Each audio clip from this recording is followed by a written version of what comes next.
Kayarian ng pangalan. Balikan muna natin ang kahulugan ng pangalan. Ang pangalan ay salitang ginagamit sa pagtukoy sa ngalan ng tao, bagay, pook, gawa, o pangyayari. May 4 na kayarian ng pangalan. Una ay payak. Ito ay binubuo ng salitang ugat lamang, hindi ginagamitan ng panlapit. Halimbawa, mesa, aklat, pusa, gulay.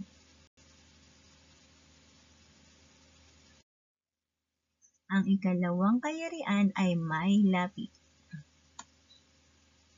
Ito ay binubuo ng salitang ugat at panlapit na maaaring matatagpuan sa unahan, gitna, huli o kabilaan.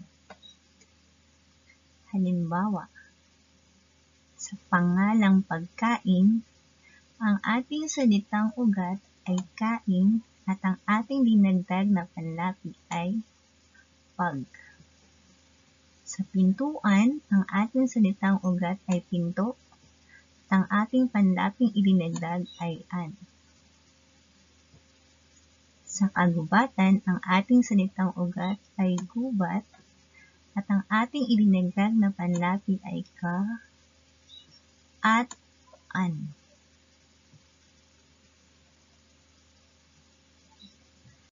Ang ikatlong kayarian ng pangalan ay inuulit.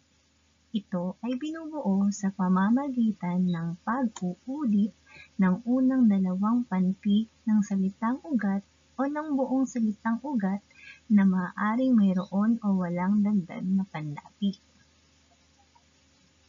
Halimbawa, bali-balita, sabi-sabi, araw-araw.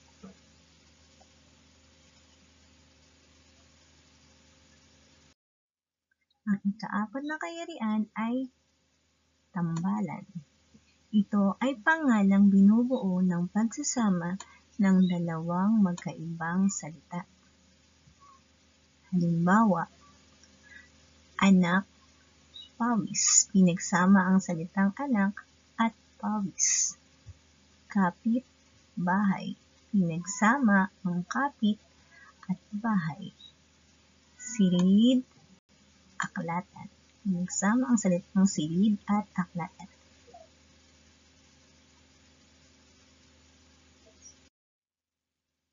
Mayroon namang 2 uri ang tambalang pangalan. Una ay ganap. Nagbabago ang kahulugan ng 2 salitang pinagsama. Halimbawa ay bahaghari.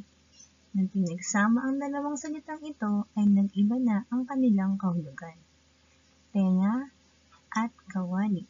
Nang pinagsama ang 2 salitang ito ay nag-iba ang kanilang kahulugan. Ang ibig sabihin ng tengang kawali ay nagbibingpingihan. Ang ikalawang uri ng tambalan ay di ganap. Hindi nagbabago ang kahulugan ng 2 salitang pinagsama. Halimbawa, silid at tulugan. Silid, tulugan. Bahay-ampunan. Bahay-ampunan.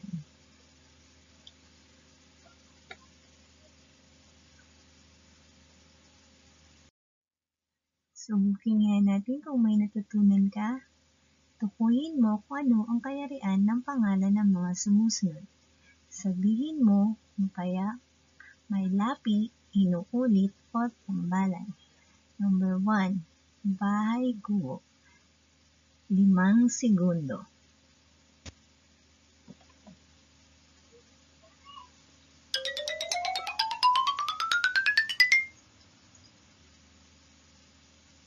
Tambalan.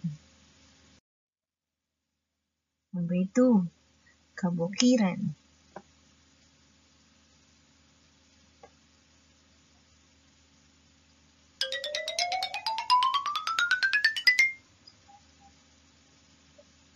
Maylap, aklat,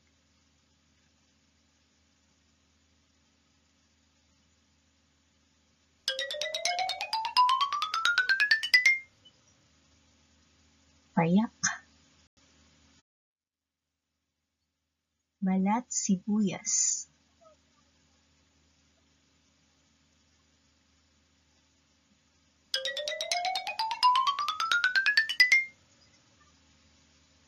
tambalan, bahay-bahayan,